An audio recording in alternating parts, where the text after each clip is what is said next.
નમસ્તે દર્શક મિત્રો, હું છું અરવિંદ સ્વામી અને આપ જોઈ રહ્યા છો કાનખોલ કે સ્વામી ન્યૂઝ ચેનલ। આ એપિસોડમાં આપણે વાત કરીશું સેવાના સમયાના વિશે।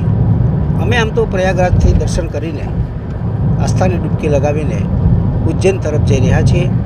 અત્યારે જબલપુરના હાઈવે ઉપર અમે છીએ।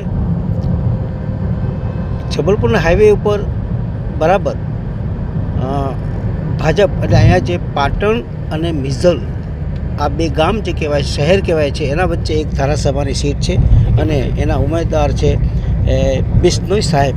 અને બિશ્નોઈ સાહેબની પ્રેરણાથી ને એના માર્ગદર્શનથી એ આ મિઝલ શહેરના જે ભાજપના આગેવાન છે નલિન પટેલ અને બીજા ભાઈ રવિભાઈ યાદવ અને એની આખી ટીમ છે 10 થી 15 યુવાનોની, એ અહીં હાઈવે ઉપર એક મંડપ નાખીને બેઠા છે।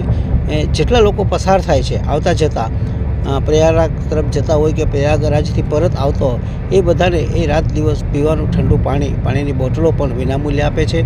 બધાને નાસ્તો પણ કરાવે છે, ચા પણ આપે છે અને બપોર કે સાંજના સમયે જમવા સુધીની વ્યવસ્થા કરે છે। એટલું જ નહીં, પરંતુ આ લોકો કોઈ વાહન લઈને નીકળ્યા હોય, માનો કે કોઈ ગુજરાતથી આવતું હોય, કોઈ મહારાષ્ટ્રથી આવતું હોય, કોઈ MP કે ક્યાંયથી આવતું હોય, તો એ દરેકને કંઈ ને કંઈ નાની મોટી મુશ્કેલી હોય તો અડધી રાતે એમની જે ટીમ છે એ ટીમ દોડી આવી અને એને યાત્રાળુઓને મદદ કરે છે। એક આ ખૂબ સારી એક મૂક સેવક બનીને ભાજપના જ કાર્યકર્તાઓ બધા છે એ અહીં એ સેવા પૂરી પાડે છે।